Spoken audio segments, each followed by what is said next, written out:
Good Thursday morning, everybody, and welcome to Arnie's Fantasy World of Sports. I first want to give a shout out to Lenny Melnick for a great rundown of last night's action as he goes through the box scores every morning and gives you insight into nuggets about players and their stats from the night before. Great job, Lenny. Always enjoy getting up and turning you on and listen. And we got a lot of material here on this show today.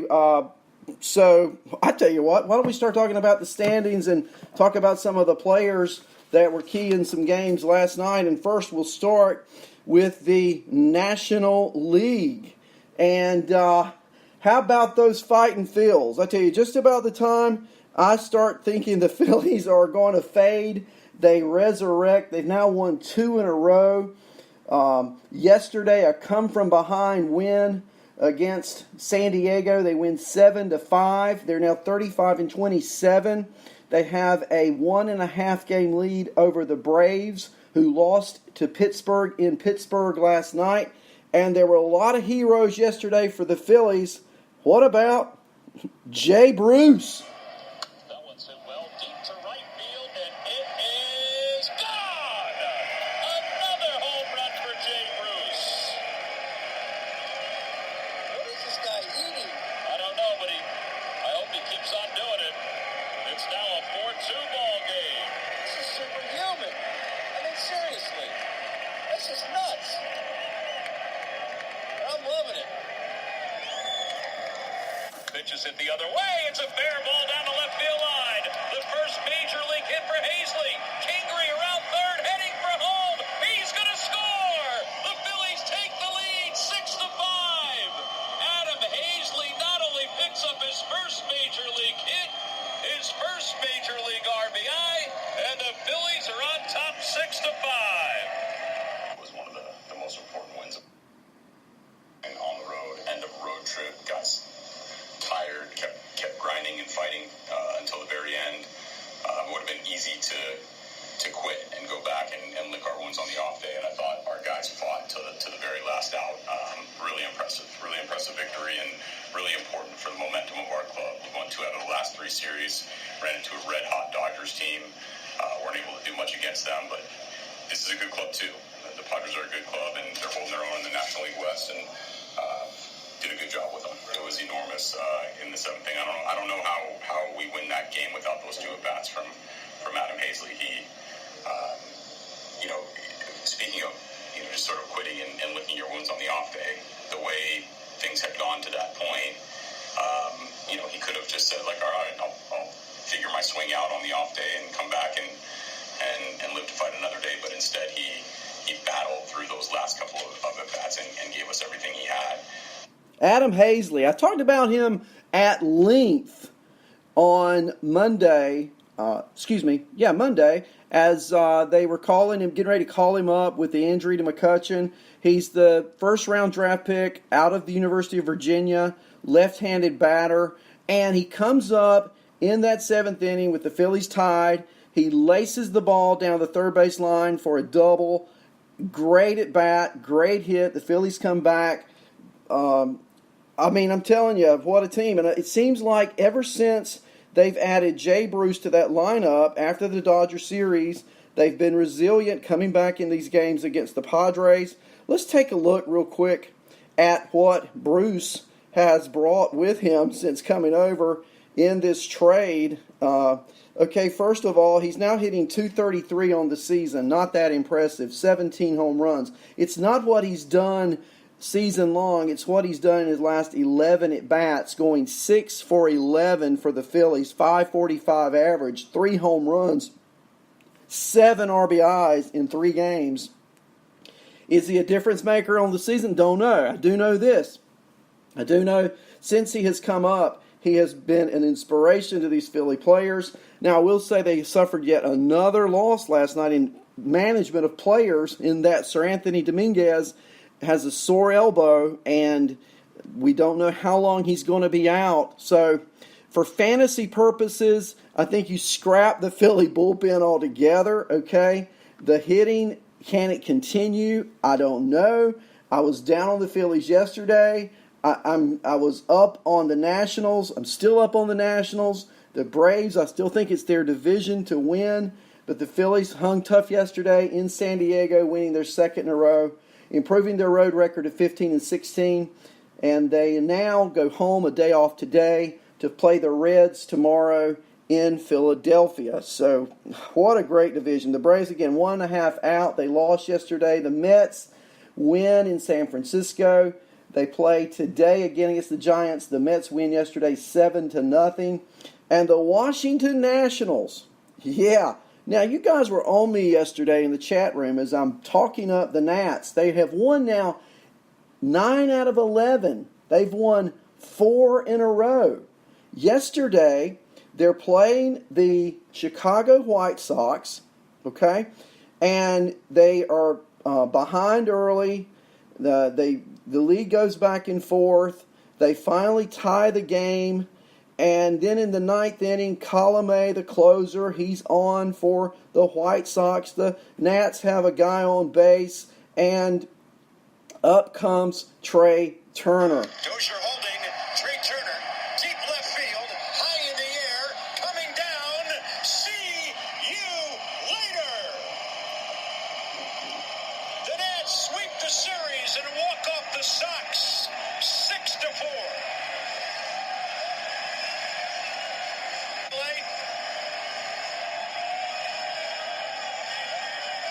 Is this from March 31st, or did that really just happen, what we just showed you, and then he does it? The answer is yes. It's a highlight, but it's live, and Trey Turner just walked off the Sox for his 3rd home run of the year, and how about that? The Nats are on fire, folks. Look out. 9 of 11, 4 in a row. Home record back to 500. What a blast. Fastball up, and he got on top of it. Watch him stay on his backside to the lead back. The high finish with one hand, and the way the ball's flying today, he knew as soon as he touched it that this game was over. And the Nats win. The Nats win, yeah. I tell you, I'm not a Nats fan, but I just see something about this team. I think they're coming around. They're going to be players, it looks like. I said again yesterday, as I'll say again today, let's wait until July the 4th to pass judgment on the Nationals, okay? But right now they're 6.5 out. They're the hottest team in the division as we speak here on June the 6th. In the Central, wow, what a game last night in Chicago. And Lenny spoke about him on his show this morning. David Bote, was he not on fire last night for the Little Bears?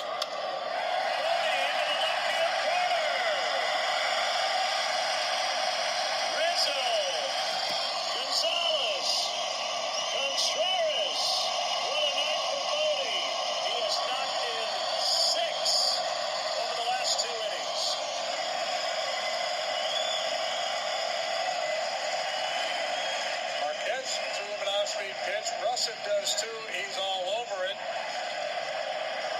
3 knocks. Single home run double. He's going to be on the podium tonight. You know what he is, JD?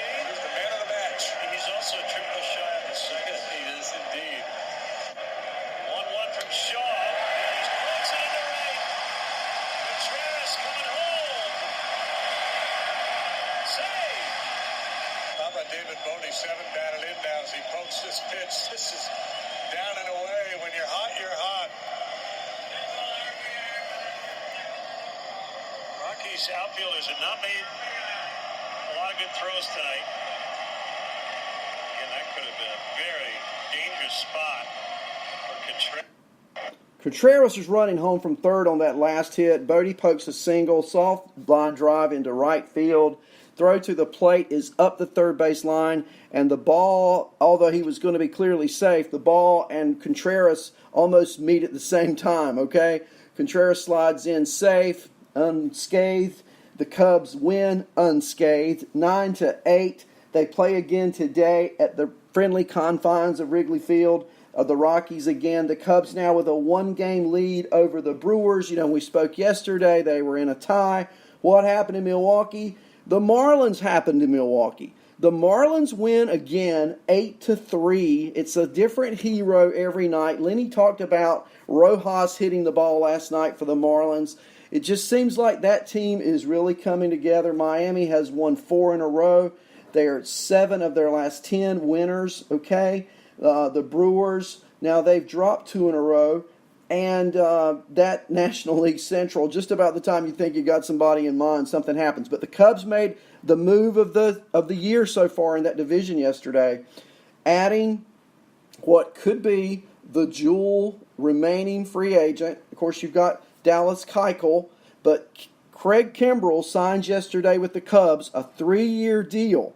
Now, everything I was reading was that it was coming down between 2 teams, and one team was willing, Minnesota, to give him 2 years. The Cubs were willing then to go out and give him a 3rd year. He's 31 years old. So at the end of this contract, which is reported to be 3 years, $43 million, he will be 34 years old. But for this year, Craig Kimbrell on the Cubs, they've blown 11 saves this year. And if you're with me in the chat room and you happen to be a Cub fan, just wondering if there are any of those out there this morning, and I see Phil Chappie is in the chat room, you got to love that acquisition of Kimbrell. It could very well swing the balance in that division. So let's mark down 60 games into the season for the Cubs. They had a 1-game lead on the day they signed Craig Kimbrell. Now, the next question with Kimbrell is, when is he going to be relevant, both in reality and in fantasy? How long will it take him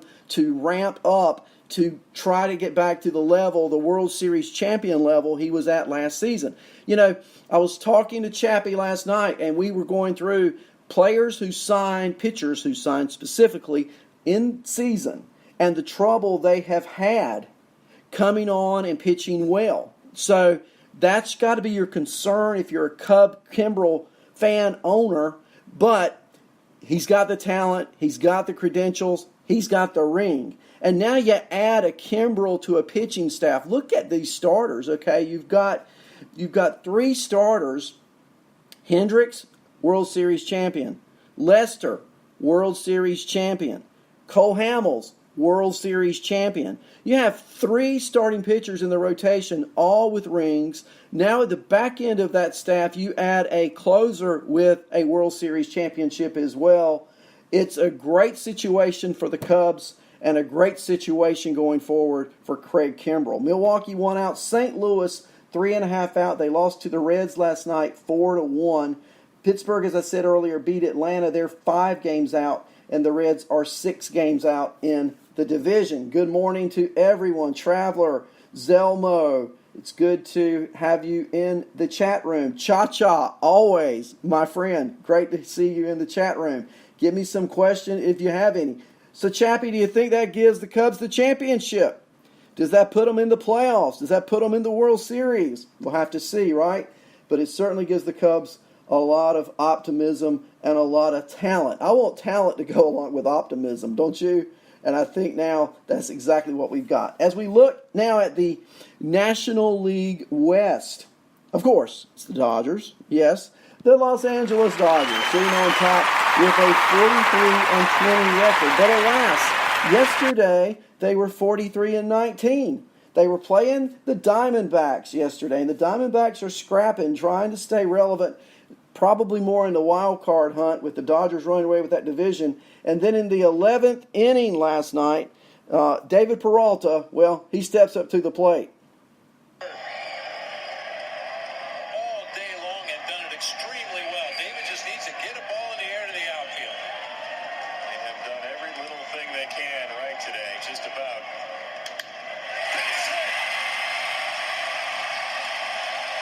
Peralta walks it off. And the Diamondbacks salvage the finale against the Dodgers and snap their 7-game winning streak. Let's get to Toronto. Absolutely. Well, what a ball game today. As you mentioned just a second ago, the team did everything right today. Ran the bases smartly and aggressively. They pitched well out of the bullpen. John DeQuantier was great as a starter, but it was all the little things that add up to a 3-2 D-backs win in extras.